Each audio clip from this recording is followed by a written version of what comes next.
Good evening, my fellow Ambazonians. Una good evening for all our big papa them and our big mommy them, for all our Ambazonian picking them, for all Ambazonians who they be scattered all across the globe. No matter place where you today, we don't come for can salute una. This evening, we go get one of the most important conversation with the leader of our War of Independence, Dr. Ayaba. Today, the talk for today, it go over plenty. The talk for today, it be very important. The talk for today, we go talk all the things the way we want, we wanna get them for our heart. We go ask the question them, whether the word una. We go also the talk about the Congosa we dey for outside day. Because plenty people don't send plenty question about a lot of the Congosa, a lot of the news where they for outside day. We go ask all kind of questions today. So the story for today, now forgive the Ambazonian people them. The clarity from the leader his own position, from the organization, for an assessment of which are things that they go.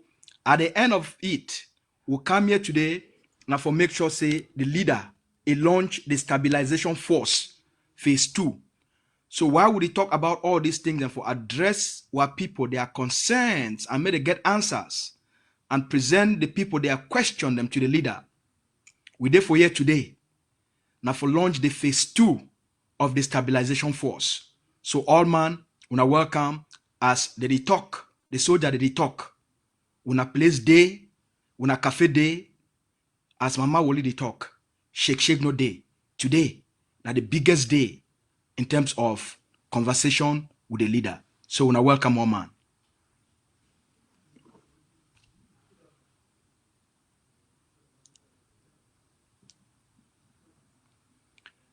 Good evening, Mr. President.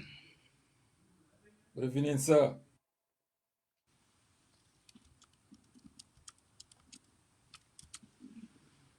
How you doing? Well, I can't complain. I'm doing good, and I hope same with you. It's great to see you. Since the last time we had an outing. Yes. I'm glad to be here. I'm glad to be here. All right, it's great to have you. And my fellow Ambazonians, Una Sabi say we will move the conversation now for Oyibo people their own talk, so that we'll get the president, make it the leader for War of Independence, the president for Governing Council of Ambazonia, make it talk for the people. Then for the way, if you really talk for the way the talk will come out, fine. We go really like them. So Una Sabi say no be a man for Pidgin University, clean small, and still learner. So welcome, sir. Let's get started. There is a lot going on social media.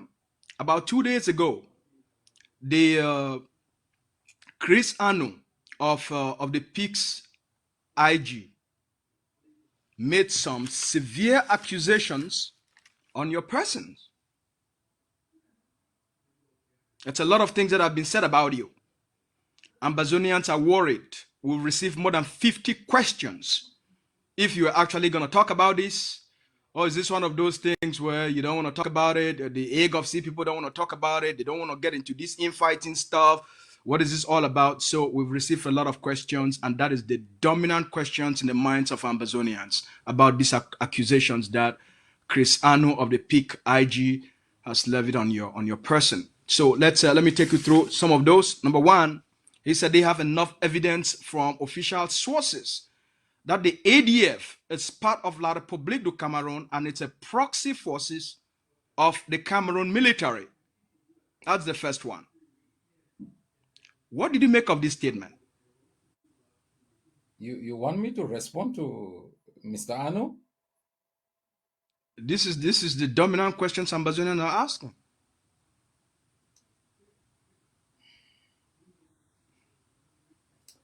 I think we should commit him in our prayers and remain focused on the liberation of our homeland. That is not the only question. That's not the only allegation against you. Is that you've been to La République du Cameroon just a week ago? You made 2 trips to La République du Cameroon recently, and it's not just you. You and Sheikh Kavi and others have made 2 trips to La Republique, to Cameroon. He also said that the guns that the ADF have in their possession are material supplied to you by Cameroon military to use against what he claims to be their restoration forces, and that the ADF is roaming across the territory in order to gather intelligence of what he claimed to be intelligence of the whereabouts of their restoration forces, so that they can pass this information on to the Cameroon military, for the Cameroon military to destroy what he claims is their restoration forces. He also said that you have been funded by the Cameroon colonial government, that all the money you use to do whatever you're doing, it's coming from La République du Cameroon, and the Biya government, it's your key partner, it's your top donor, and you've had secret meetings with them just recently. So this is something that I think that Ambazonian people want to hear from you. Mr. PS, Ambazonia should commit that gentleman in their prayers. He needs help. The second issue is the day Ambazonians will hear I'm in the territory, know that they will be fighting non-stop for 2 months. They will know when I'm in there. When I was there, they said I was not there. Evidence didn't hide. There were videos. You see, I don't have time for talkatives. And I think these discussions are deliberately injected, to play with the mindset of our people. You see, we don't play in the same league. We don't. And I think that the mandate given me by the Ambazonian Governing Council and the support provided by the Ambazonian people manifests itself in the activities of the Ambazonian Defense Forces on the ground and our diplomatic activities. In the struggle for our liberation, there will be the constant ups and downs of people scared of losing an entitlement. We are damn focused like a laser on the enemy that massacres and has usurped our land for the past 60 years. Any deviation will be a tactical mistake. There were more infiltrators and enablers in the struggle for the Algerian independence than there are in Ambazonia. History will take care of Mr. Anu, and I ask Ambazonians to commit him in their prayers. He needs help. Let's focus on the job of our business. Our people continue to invest in their liberation. They know how we started with Dane guns, with knives, and through their dedication and sacrifices, we upgraded. We keep injecting the materials. We are not even 1/3 way to where we are supposed to be. And I want to let Ambazonians understand that even Cameroon, who thought they were superpowers, were surprised by the daredevil activities of our fighters at the onset of this struggle. They thought General Ivo came from Mars. The truth about us, I'm not talking only Ambazonians, the most intelligent students, we always thought they had some juju, some medicine from somewhere. It was hard work. They studied. They burnt the night candle. They read the books. If you work hard, you're going to succeed. And we have been working extremely very hard, telling the truth to our people about what we need, being accountable, receiving the support from our people and investing that support in providing for our fighters the materials they need. On a daily basis, we do that. We have done that since morning. We will do that tomorrow until each Ambazonian above the age of 18 is armed to the teeth to face the two enemies that surround us, Nigeria and Cameroon. Until then, I think we should not waste any time for people who are afraid, who are desperate, who have virtually nothing to offer, than try to divide our people. I call on all forces on ground zero to continue their collaboration. They met yesterday in a wonderful meeting, and I was briefed today. They are coming together to work to make sure that the division that were instilled deliberately to divide us and then blame others is eliminated. We are on our pathway to a liberated and controlled country, and I ask our people not to be distracted.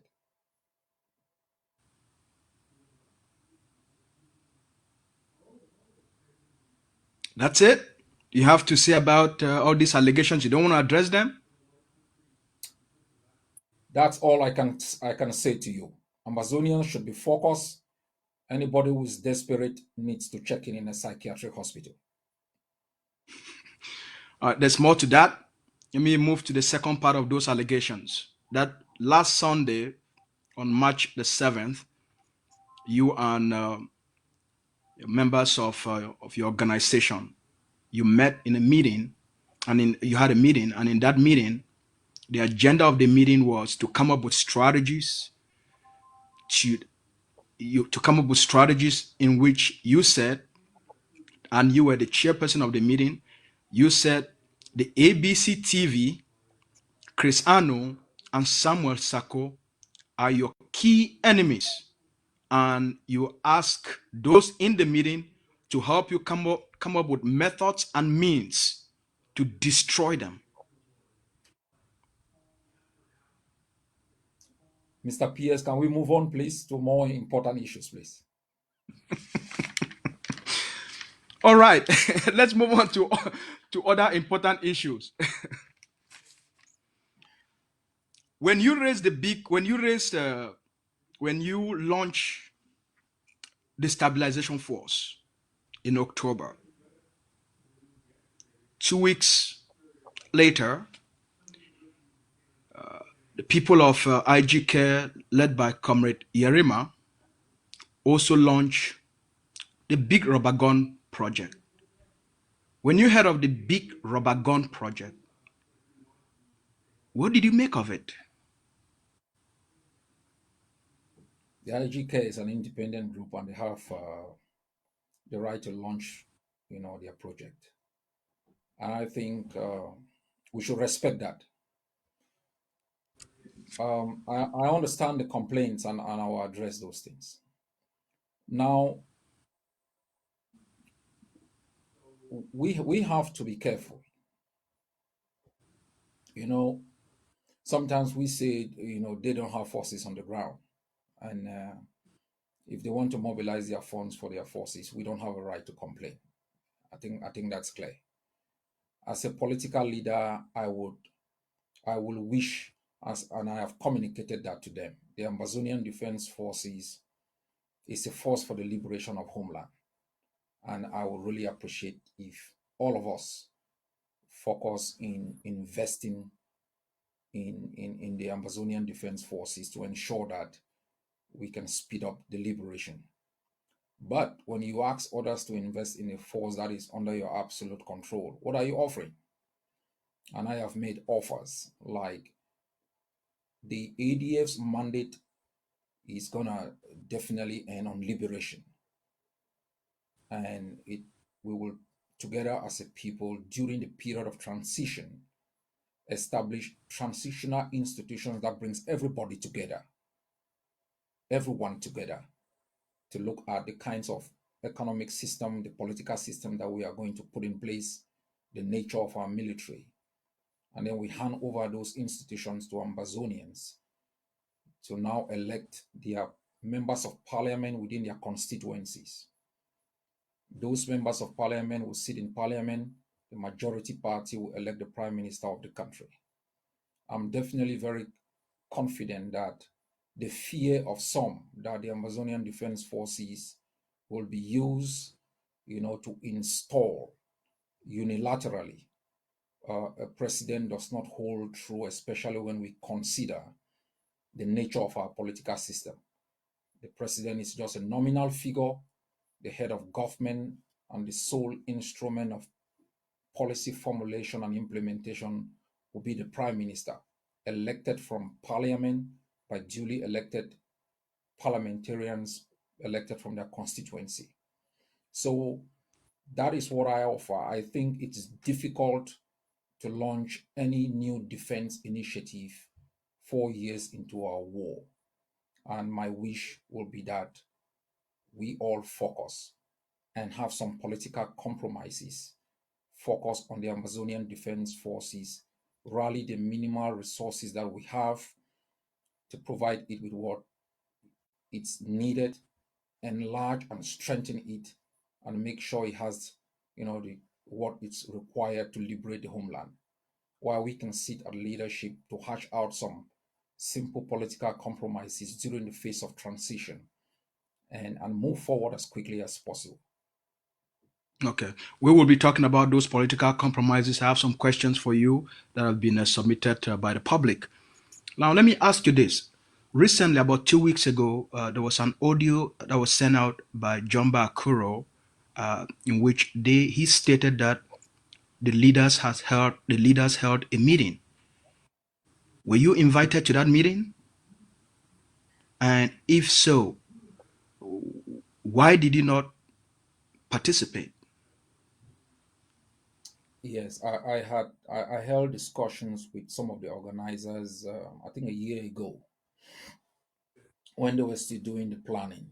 But I have said repeatedly that we should stop calling anyone who creates a two-persons group who comes on Facebook and talk about the Ambazonian struggle a leader of this endeavor.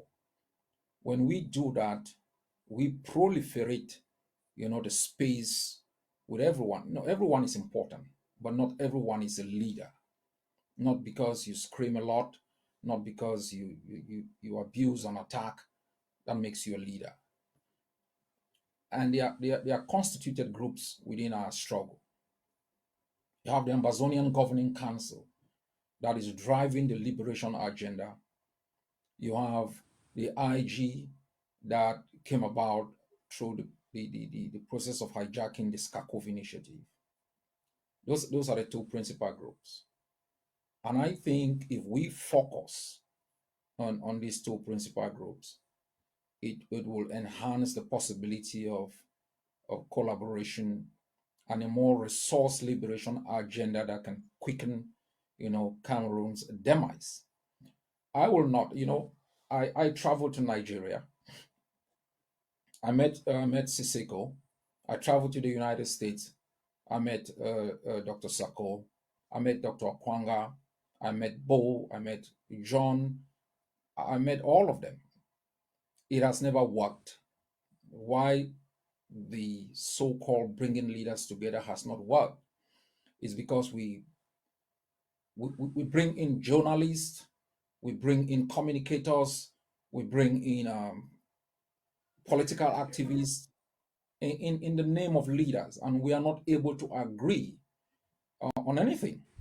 Secondly, you have some of these groups are constituted under Dr. Sako in ARC, and he should speak for them.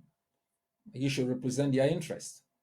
So I will not be wasting any more time at a particular time when I think we need focus and concentration in enhancing our strategy on the ground. I have made it clear I am open for discussions with the IG on the kinds of compromises which I talked about initially for us to move forward. But it will be a huge distraction and a waste of time and resources, as it has happened in the past 4 years, to always bring together anybody. Bring together anybody and begin some propaganda, begin some deviation, distraction from the core issues that are required. You wouldn't hear these gentlemen, most of them are men, come into a room and emerge, with a press release But with 100,000 US dollars to buy more arms for our forces at a time when La Republic is increasing its assault on the ground. So I think Amazonians have recognized those who lead them, and I think they should be focused during the period of transition. Everyone who has been, you know, doing work within constituted groups, whether social media bloggers, prisoners of war, activists, will be constituted in the transitional authority to make sure that we build the systems that will be implanted for the period of governance. And anyone who wants to lead, who wants to become a politician, will present themselves in their constituency to be elected into parliament.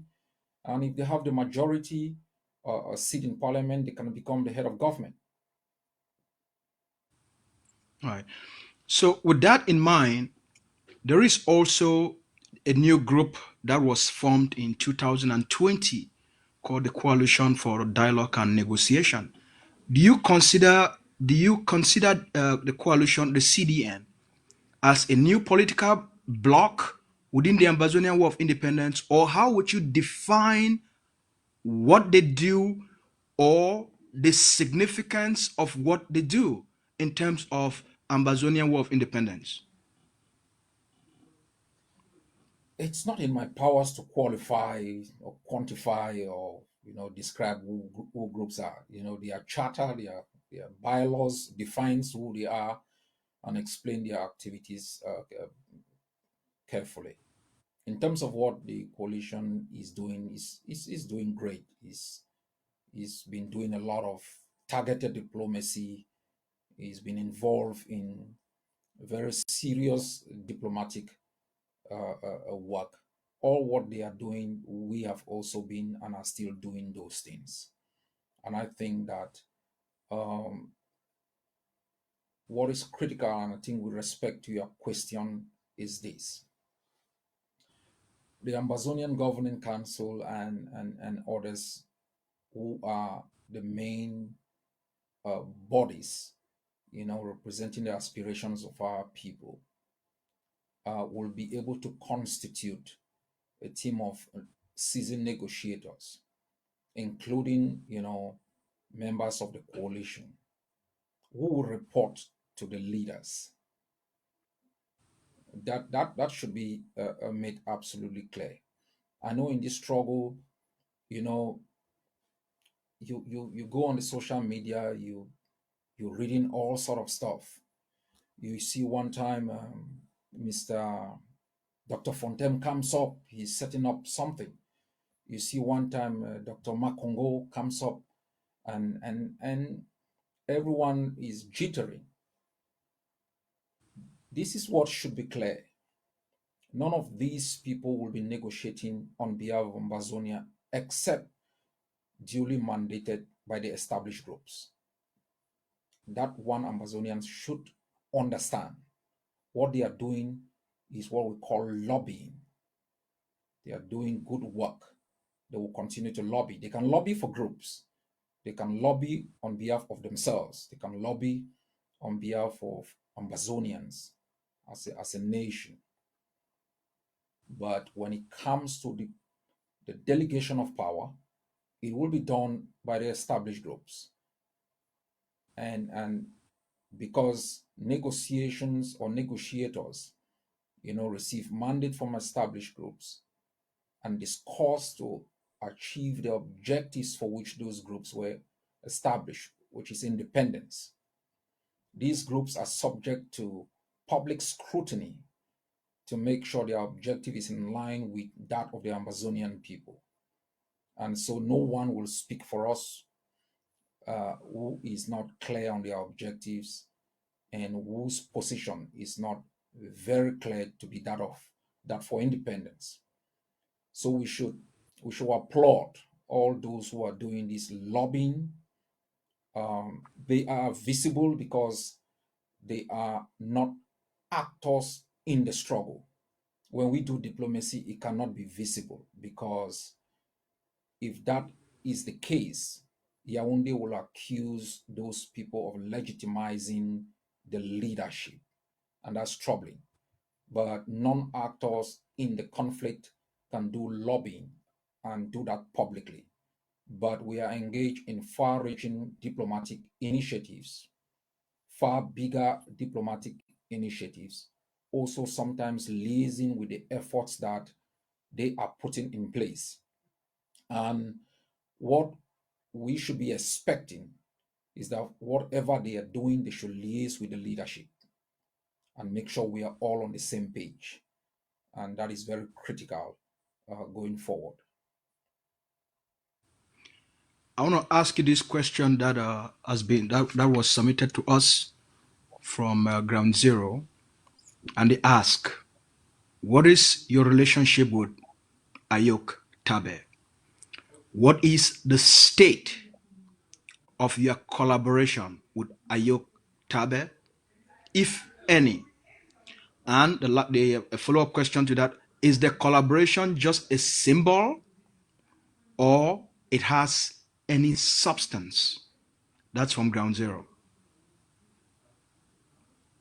My relationship with Siseko is good. Is very good. I don't want to talk much. I know good things are not really appreciated. We have a very close, you know, we have a very close relationship. Yes, yes. It's okay. We, Ambazonia also sometimes they do appreciate good things, so it's okay to talk about positive good things. you see, my relationship with him is very strategic. It's very strategic, and it's good. It's healthy. I will leave it to that. The substantive part of it, will be subject to background scrutiny. All right. Recently, just a few days ago, the Canadian House of Commons gave the Ambazonian people an extraordinary resolution that actually favors the Ambazonian people. We think it's one of the strongest, even more stronger than what came out of the U.S. Senate. You saw the briefing in the Canadian House of Commons now with the publication of the new resolution. Were you happy hearing that from the Canadian, reading about that resolution from the Canadian Parliament? Were you excited? Were you hopeful when you read that, or saw that, or heard that? What did you make of it in terms of the Ambazonian achievement in targeted diplomacy? The first thing I thought is, how do we get this resolution implemented? Okay. That was the first thing I thought, because resolutions are expression of desires, and unless they are implemented, they remain useless pieces of papers. And so, but it's as you have said, it's a powerful shift in emphasis, and I really want to thank all those who have been working extremely very hard. You have Comrade FE, you have the CDN, you have others like Dr. John Fominia, who made a compelling case there. I'm really grateful for their effort, and we should applaud them. I know we may applaud the Canadians, but you must ask, who are those who made this happen? There's Okay. some of the unsung heroes, and we should be very grateful. A lot is going on. I said in a couple of months ago that there are a couple of things going on which Ambazonians will have to take note. Cameroon has shown itself as an unwilling and incapable, you know, uh, member of the international community who acts with reckless impunity in total disregard of the international norms that governs the international system. It has shown itself as a country that can massacre and that can cause the rape of our women and shot, buried people in mass graves, and has gotten away with these crimes for the past 60 years. And I have repeatedly said that our victory over Cameroon is not going to simply be determined by our determination and strength, but by the same old time tested mistakes that arrogant bullies, commit in times of strifes like this. And I think we are on the right step. Remember, when I talked about international contenderhood, when I talked about the recognition of not only the substantive issues that define the Amazonian struggle, but the different actors that are part of the Amazonian struggle. We have seen all of these things come to pass. Now we are at a stage where the international community is looking for a loophole to hold Cameroon accountable. It begins like with initiatives like the U.S. Foreign Affairs Senate resolution. It comes with calling for fact-finding mission, and that should call us for more action. I know Amazonians, any little hope, pushes them to sit on their laurels. In the past days, I've had discussions with Ambazonians across Canada, and I'm calling on our AGOC mission in Canada. I'm calling on Scroll, I think one of the biggest Ambazonian group in Canada. So you people should work together and make sure that you can force the executive to implement the spirit to the letter and the objective of this resolution. As I said in my written statement, the biggest general that oversaw, the UN peacekeeping mission in Rwanda during the genocide period was General Delay, a Canadian, who watched helplessly as people were massacred, and he came to write a best-selling book indicting the international system for their lukewarmness. His critique, gave rise to the responsibility to protect initiative that we have called for its implementation within the context of the Ambazonia Cameroon conflict. And I think Canada taking this bold step in line with the US resolution, and specifically asking the Canadian government to build a bigger coalition to make sure that they can hold Cameroon accountable, is welcome news. We are increasing our net in terms of targeted diplomacy to build confidence in other countries that are, have been sitting behind, including countries within the continent of Africa, to make sure they see this issue not as an Ambazonian issue, but as General Dele wrote in his book, Shake Hands with the Devil, an issue about humanity. It's critical because it might simply be the strives and struggles of some black people 6,000 miles away that doesn't concern anyone. But in the era of globalization, what affects anyone anywhere has implications of everyone somewhere. And we want to make a compelling case, and I ask Ambazonians across the globe in different countries to take that resolution and do some personal diplomatic initiatives with their various constituencies, with their members of parliament, with their governors, to make sure that they join this fledgling coalition to hold Cameroon accountable for crimes against humanity, war crimes, the crime of aggression, and systematic incarceration under difficult circumstances of our people. So, in a nutshell, it is a first good step, but we are looking forward to making sure that the spirit to the letter of that resolution is implemented. We also have read, a statement from, I think, the chair of the Foreign Affairs of the US welcoming the Canadian stuff. We also knew that based on the US resolution, discussions took place in Oxford. Statements were made in the Canadian Parliament. Member of Parliament Hoffman in the German Parliament also made a statement. The Germans are a critical angle. I wouldn't go detailing into that, but We are walking that angle consciously. But like what the first Secretary General of the OAU told the Eritreans, we must be conscious that Cameroon has decided that the military option, that committing more massacres, using more monies to bribe enablers and infiltrators, is its only pathway to ensuring the continuous enslavement and colonization of our people.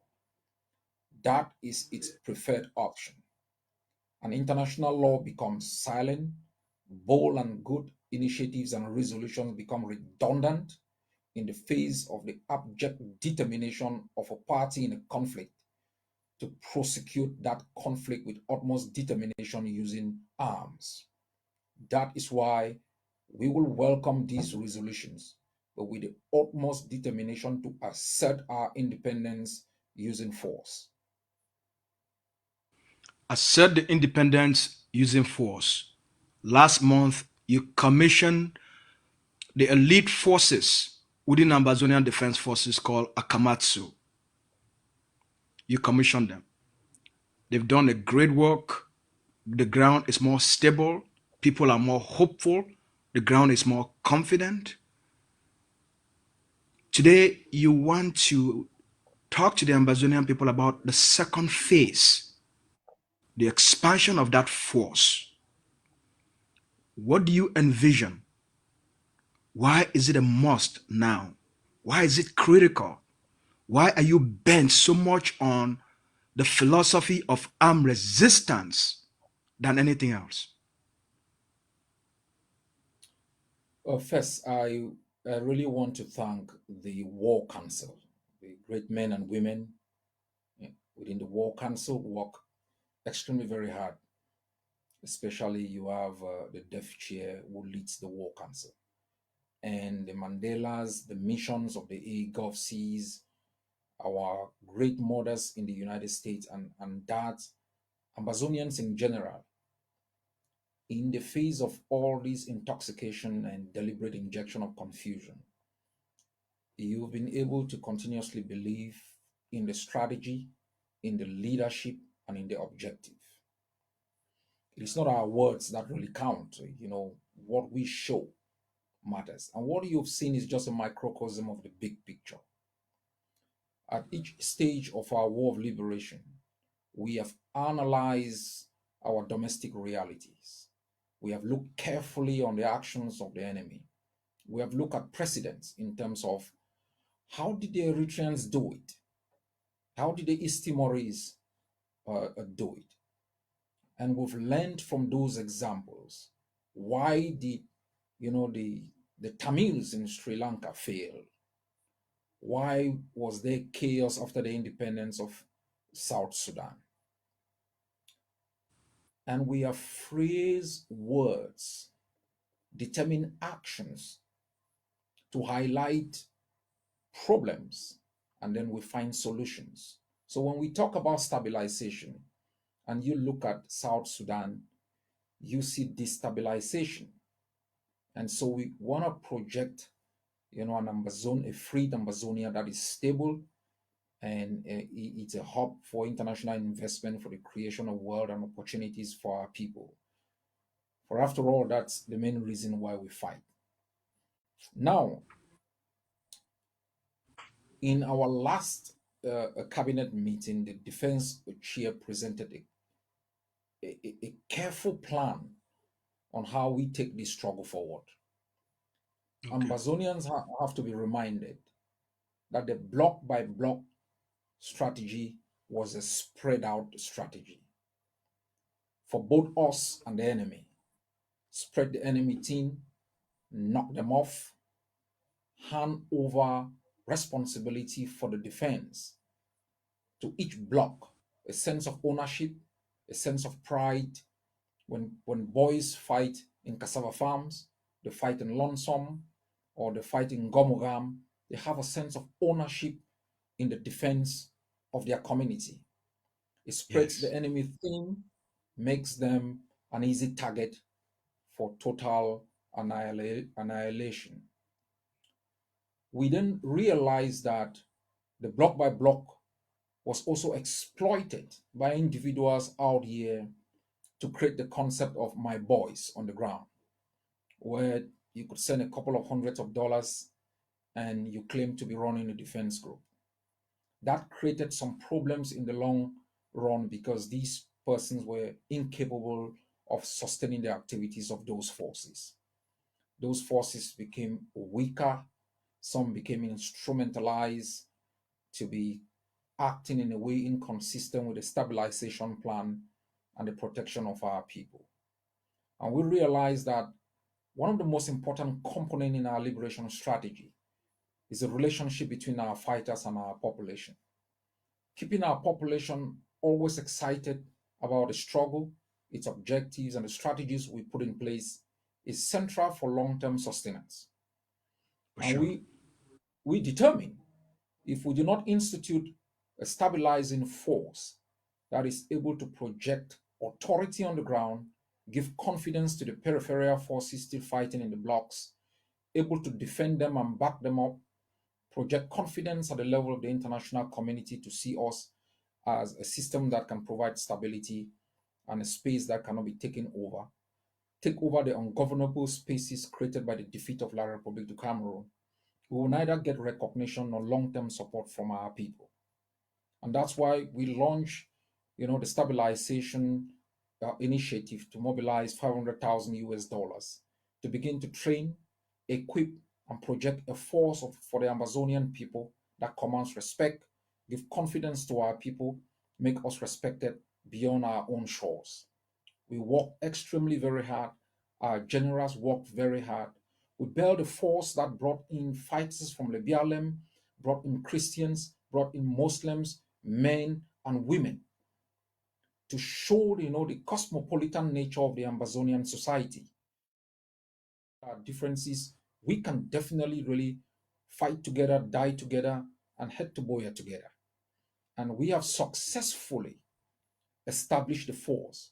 What the force is doing is remarkable. It's not there yet.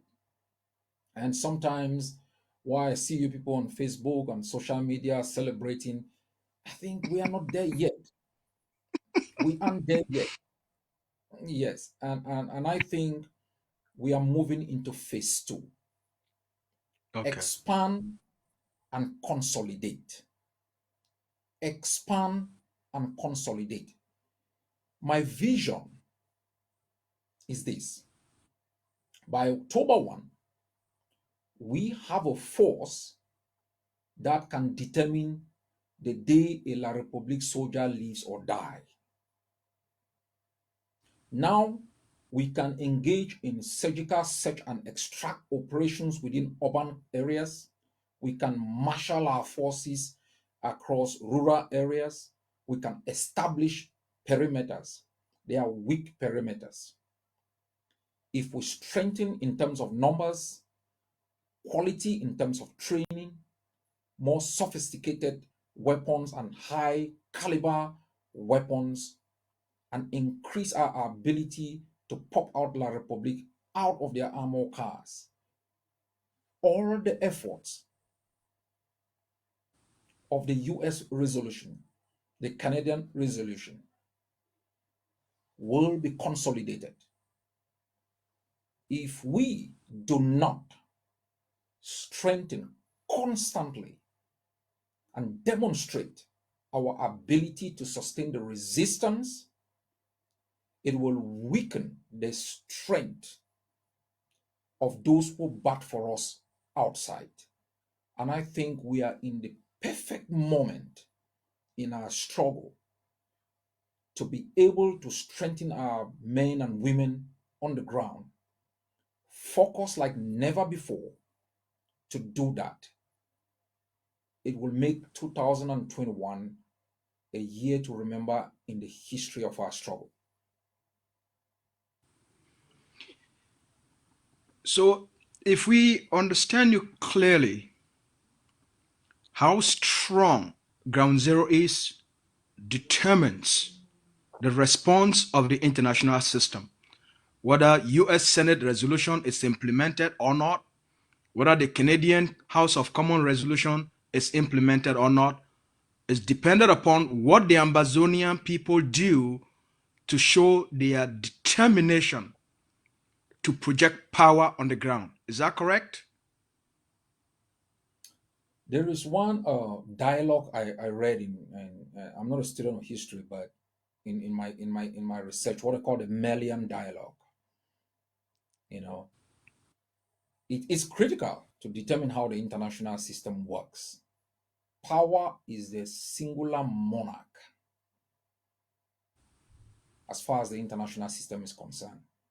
No matter 1 million Ambazonians die, you know, it's not a big issue.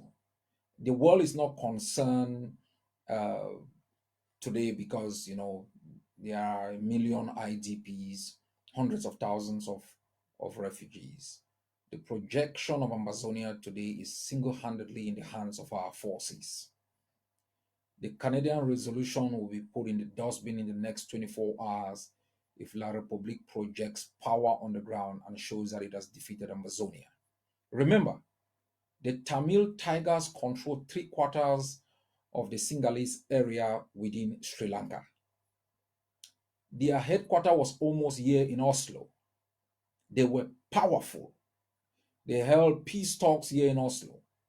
The day the Sri Lankan army marshaled its forces, took over the Tamil headquarters, captured their top generals, and killed their main commander, every diplomatic initiative vanished up till today. The thousands of people that were killed was now referred to the United Nations Human Rights Council for adjudication. From the beginning of our struggle, based on my experience for more than 30 years, Yaoundé does not listen to anybody. They believe in Kutaba, they believe in Manao Bay.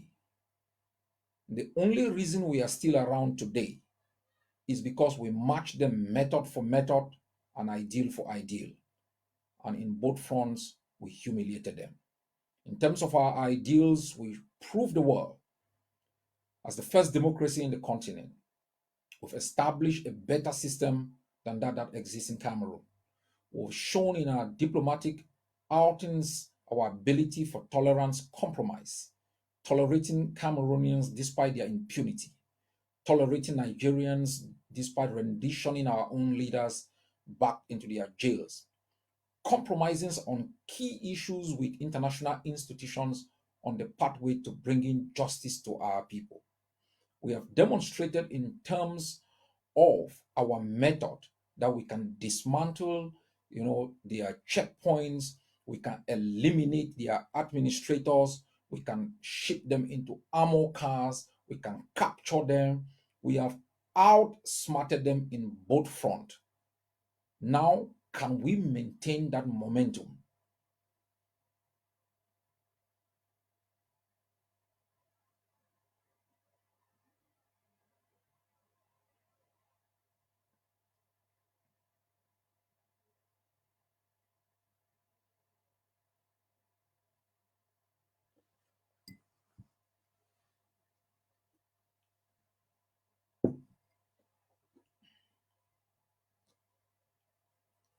I don't know if you are frozen, PS.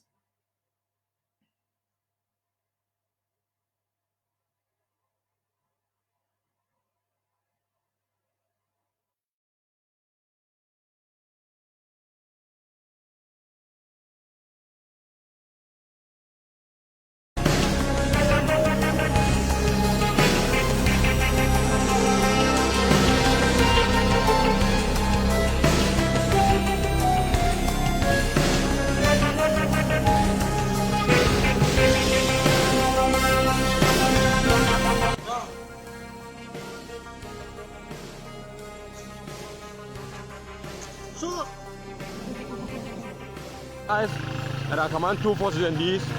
Navisia una location XXL Navisiam.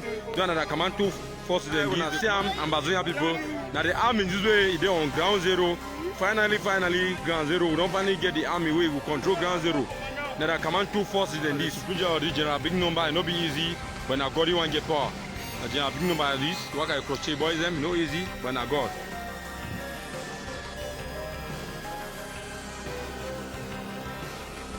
I vis sur this side, c'est la ramson de Kuti.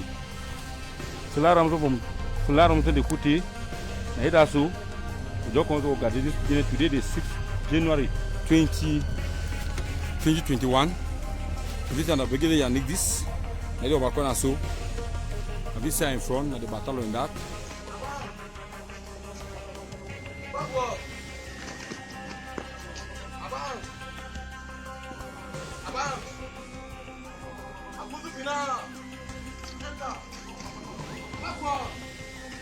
As you can see, Commandant Blaise is doing, after sport, they are doing crawling, tactical crawling on the ground. He's trying to give the children tactical crawling, how they can crawl with their gun while we are on attack, while on ambush. Arms are go down.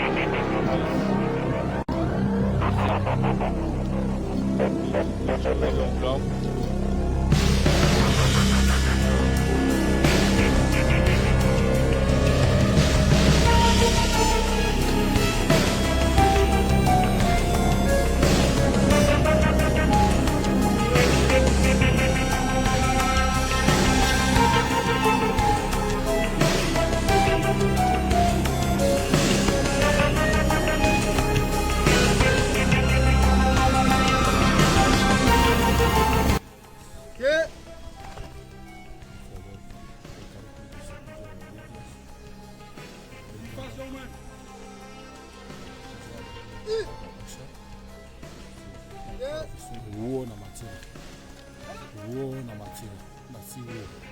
Ambazonia will pray for this boy that they will independent of this country. Ambazonia. War na material. War na material. War na material. See? War na material. War na material. You see? War na material. You see? You see? What the leader do? Ambazonia Defense Force. We shine today so that because of the ego, see the effort. We try for be our. Sorry for the technical difficulties. I didn't know that my computer was frozen and I was kicked out of the system.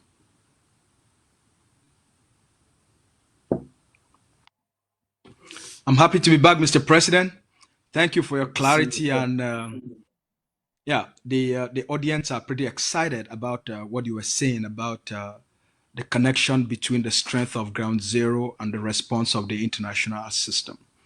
So why is it important today for the Ambazonian people to stretch themselves and consider this moment as a defining moment to assert the freedom of Ambazonia by expanding the stabilization force? Everything is in our favor. Everything is in our favor. If you know our background, if you know where we come from, you see, within the context of the continent, in terms of power relationship, in terms of wealth, we are nobody.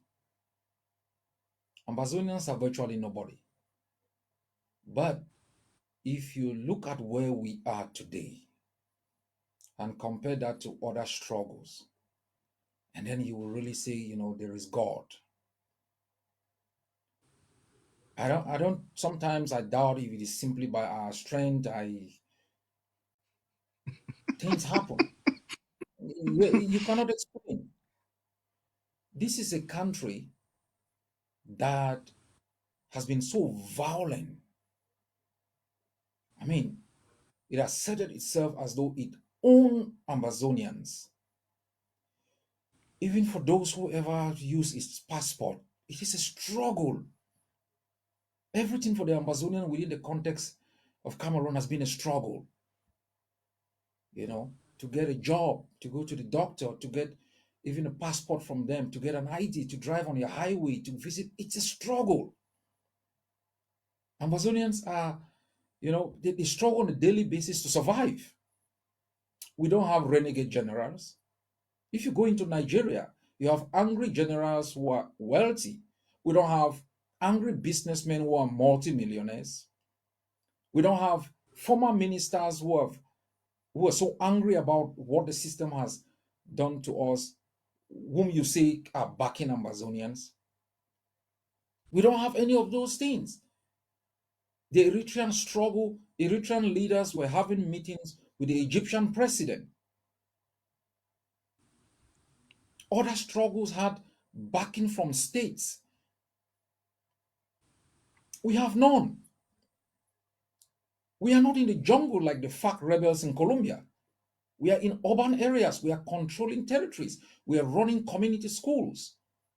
We re-establish the Ambazonianness. You know, that sense where you could see the kids sing the anthem. A diplomat told me when he listened to our anthem, it felt touching. And he asked, who did this? Who was inspired to do this? I never even knew. Somebody was Wow. telling me about our own anthem. Look at where we are coming from, who we are, and where we are. You will think it's a miracle in 4 years. And it is judicious for us not to make the mistakes of the Funchas,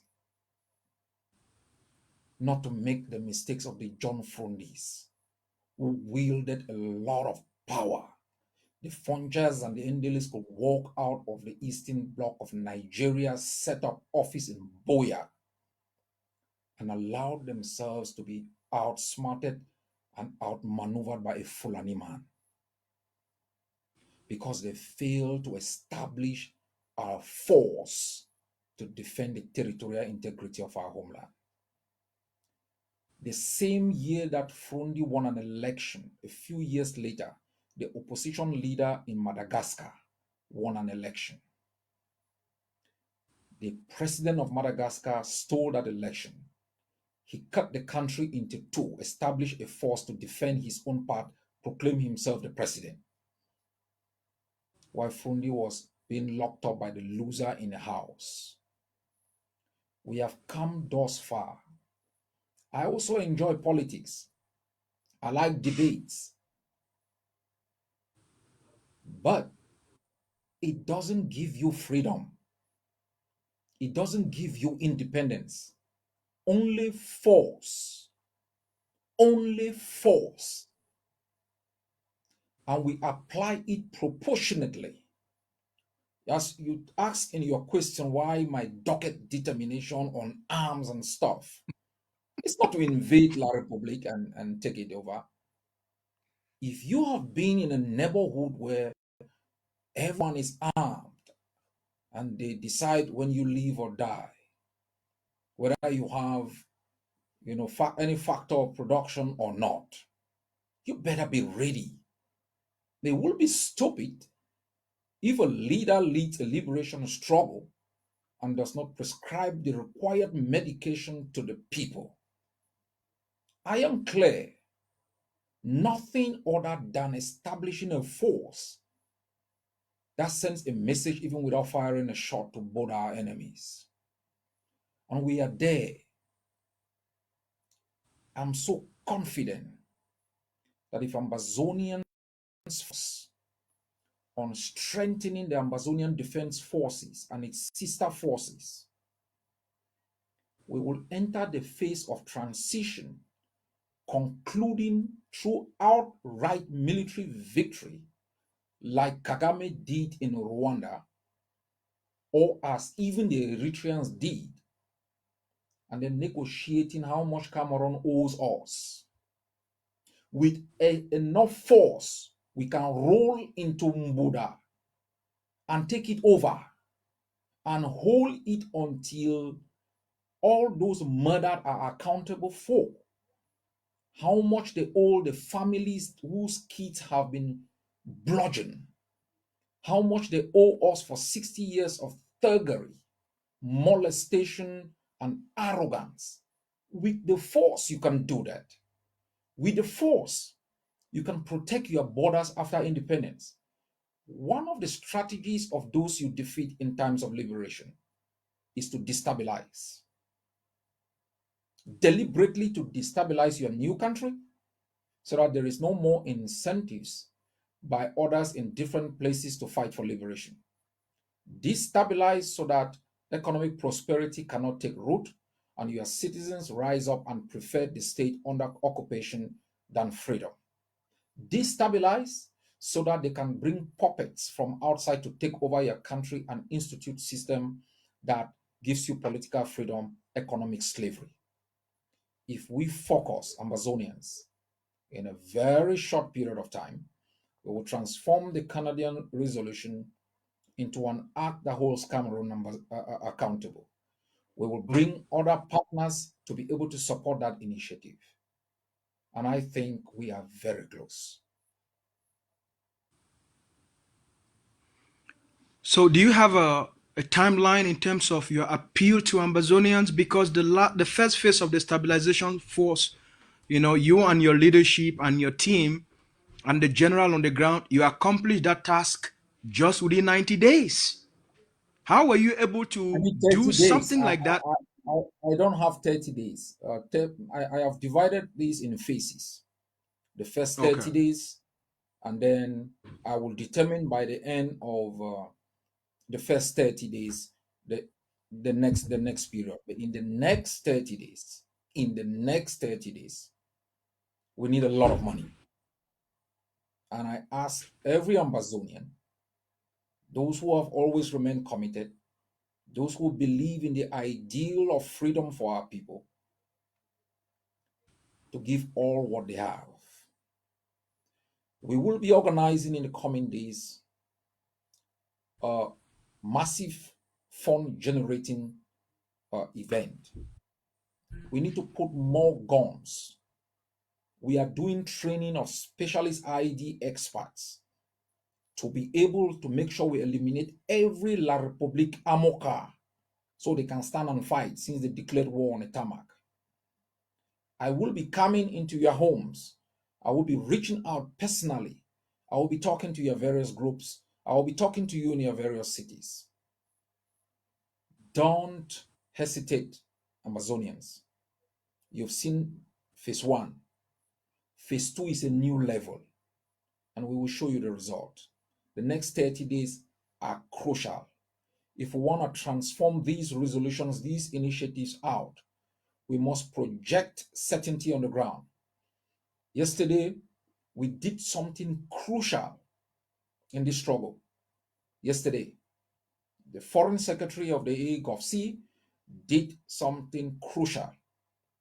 We are waiting in the next few days, and we will inform you people about the outcome. What we did is very central for the fate of our prisoners, for the fate of every fighter on the ground, and for a change of status of the Ambazonian liberation. We are hopeful that it will return good result, and I will come out personally and make the announcement to you people. For the moment, All right. we need every Ambazonian to believe in the force. Akamanto is a powerful word. Warriors of war. That's what it means. We need to strengthen and expand. I will not go into the details because it's tactical and strategic, but the defense chair has laid it out clearly. It's superb. If you see it, it's a plan made in heaven. But we need the iron. We need the trained men to be able, to stall, frustrate, and eliminate once and for all the perpetual threat that has been hanging over our head for the last 60 years. All right. Is there any what would you, is this something, are you expecting this only from Ambazonia and the diaspora, or even Ambazonians in the territory that have the means? Most struggles there are Ambazonians in the territory with the means. There are Ambazonians in exile in La Republique with the means.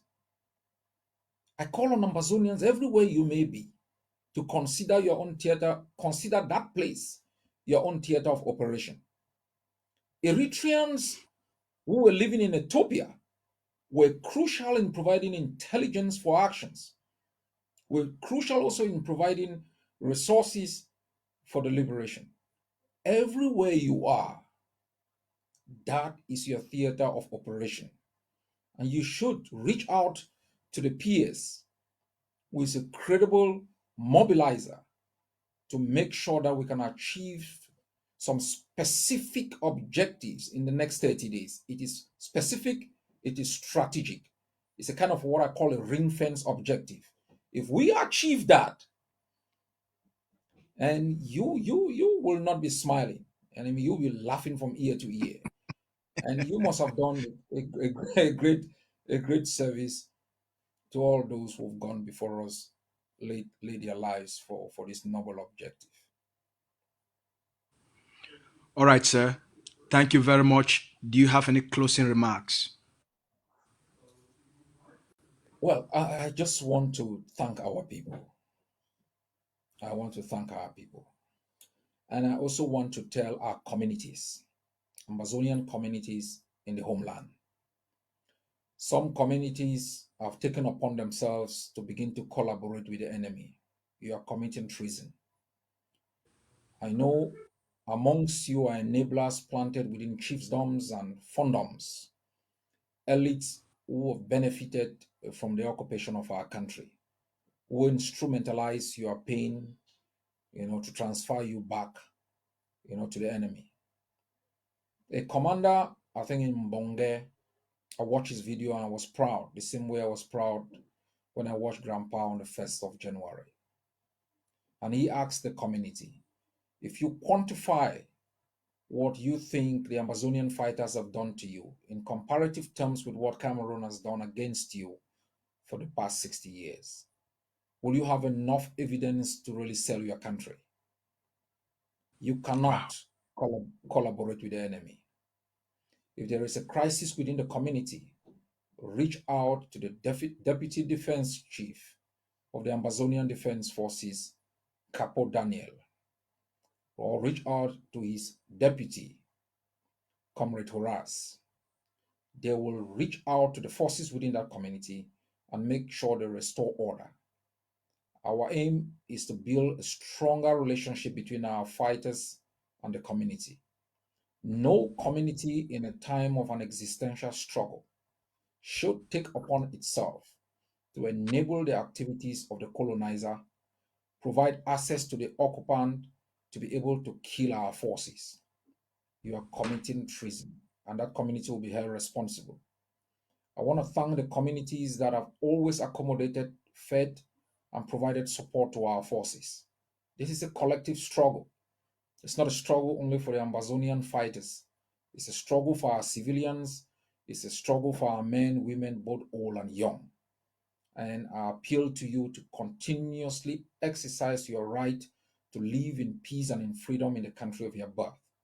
Monday is the day we all, as a collective, manifest our determination to rid ourselves, from the tentacles of Cameroon. Mondays are the days we send a message to all those who laid their lives for Ambazonia, that we still believe in the dreams that they died for. Monday are the days we send a message to our prisoners that the deprivation of your liberty has not been in vain. Mondays are the days we send a powerful message to our fighters in the jungle to say you are not alone. I call on all of us in exile who are better placed in terms of their finances and opportunities to think about the IDPs. I know we are always focused on the liberation. Unsung heroes are also working to make sure that girls and women in the bushes are protected from the rapacious machinery of La République du Cameroon. They can have sanitary materials for themselves. Think about them, pray for them constantly. The Ambazonia we strive for is for them. There will be no hope, no Ambazonia without the people. In our struggle for freedom, we must always prioritize our people, the Bayam Selams, who are struggling on a daily basis to turn Jamanjama into money for rents, for hospital bills, for medication. The Okada drivers who picks up 100 amber here and there to be able to take care of a sick child, the teachers who've lost their jobs, the lawyers who are not able to practice within our own system. The suffering of our people is immense. It might get worse before it gets better, but there is one outcome which is certain now, tomorrow, and forever. Ambazonia is free. It shall never again in our lifetime be mortgaged to an arrogant occupant who used our territory as a test tube for its own experiment. It is a struggle worth fighting and dying for. We will have our quarrels, we will have blackmailers. At the end of the day, we are all God's kids who will inhabit the same homeland. But for all those who mess with the objective of our strife, there will be accountability.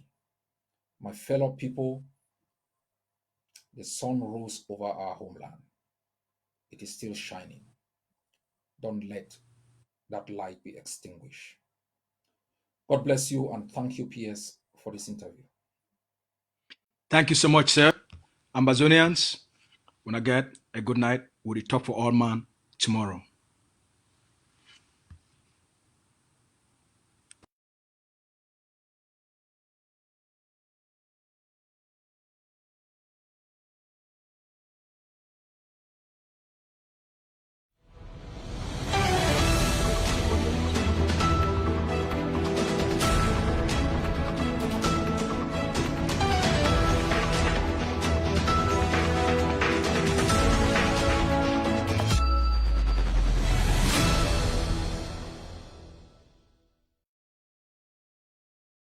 Why does Ambazonia need a stabilization force at this stage of its war of independence? The answer to the question lies deep inside the history of why Ambazonia Governing Council was created. The following chronology of events presents a unique window into the strategy put forward by the men and women who constitute the vanguards of Ambazonia's liberation war. Back in 2013, the Ambazonian Governing Council was formed with the sole purpose to liberate Ambazonia from Cameroon's brutal and colonial oppression. Since that creation, the Ambazonia Governing Council has remained steadfast, focused, and committed to the oath. Cameroon's occupation has caused untold harm on our people through genocide, crimes against humanity, torture, forced disappearances, extrajudicial killings, the francophonization of our education and judicial system. To successfully redeem Ambazonia's freedom and win Ambazonia's independence, the Ambazonian Governing Council adopted the triad approach, which included international diplomacy, community mobilization, and self-defense as the bedrock on which to anchor Ambazonia's liberation struggle. This approach differed from all previous approaches because it recognized the right to self-defense as a fundamental right that Ambazonia must engage to fully defend Ambazonians and their homeland. Since Cameroon encroached on Ambazonia in 1961 and stationed their military, they have used military force to maintain their occupation. At a time when some Ambazonians still believe in Cameroon, the Ambazonia Governing Council, under the leadership of its pioneer leader, Dr. Ayaba Cho Lucas, launched an important and far-reaching community mobilization campaign to conscientize Ambazonians on their personality, their uniqueness, and their differences with Cameroon. Above all, the community mobilization exercises gradually empowered Ambazonians mentally and psychologically to prepare for the final phase of chasing Cameroon out of our country. At a time when Cameroon deceived Ambazonians that their military was the best in the world, the Ambazonia Governing Council commissioned a technical team to study the strengths and weaknesses of Cameroon's military. After a careful study under the leadership of Dr. Ayaba, Benedict Ka, and Sheikh Kavi Wolmulam, the Ambazonian Governing Council detected the weakness and identified huge opportunities that Ambazonia will explore to effectively defend Ambazonians who have been the subject of Cameroon's armed crimes. That study gave birth to the Ambazonia Defense Forces. In the application of the community mobilization system and self-defense, the Ambazonia Governing Council adopted the block-by-block strategy, practically and as frequently articulated by the leader of the Ambazonian Governing Council. The block-by-block strategy is a military strategy akin to any guerrilla warfare. All citizens living in any community or block play a role in community mobilization and self-defense through information gathering, feeding, and engaging in combat. This approach continues the needed education necessary for constant awareness. In the ADF's block-by-block approach, our communities are our best cushion and support system. To enjoy the community's unbridled support, the ADF ensures the population knows and protects their children involved in the defense of these communities. The block-by-block knows no tribe or region. The block-by-block knows only Ambazonians. This approach enhances the relationship with the community and prevents infiltration by the occupying forces.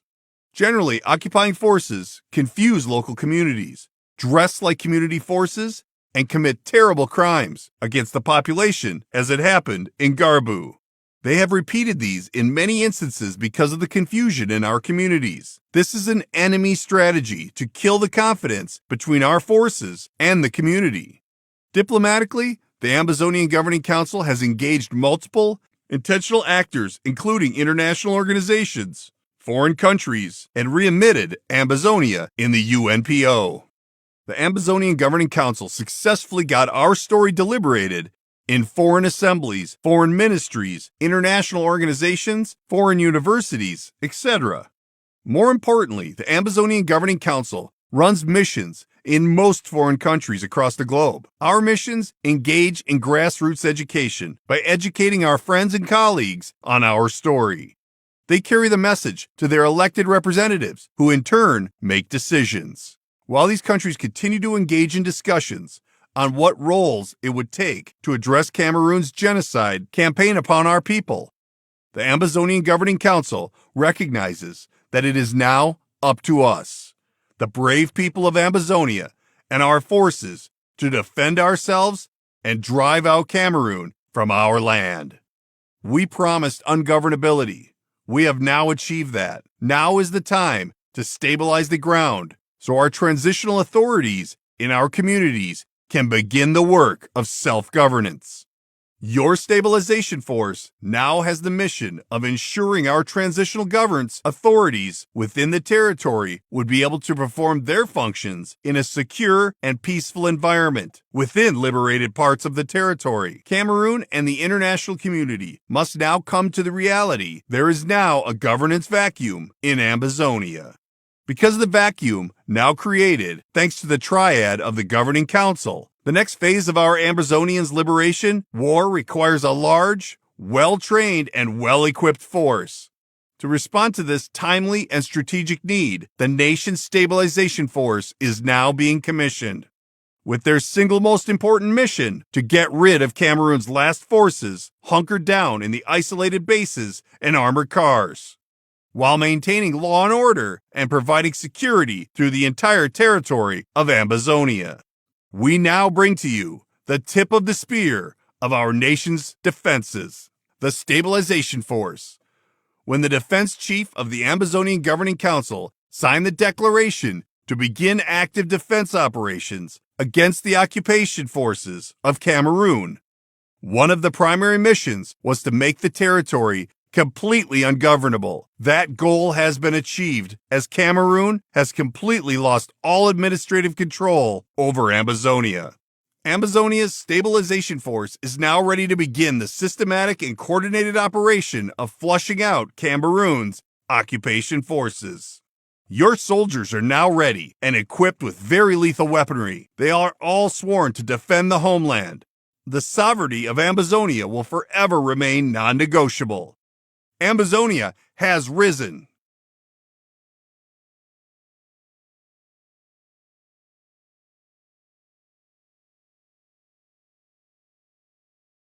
Ambazonia Defense Forces, the vanguards of the Ambazonia War of Independence. Welcome to ACN, the Liberation TV of Ambazonia.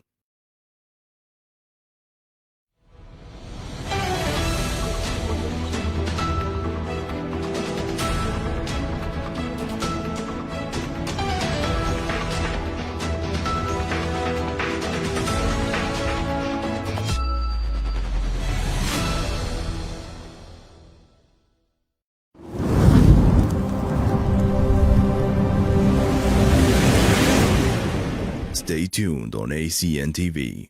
We will be right back.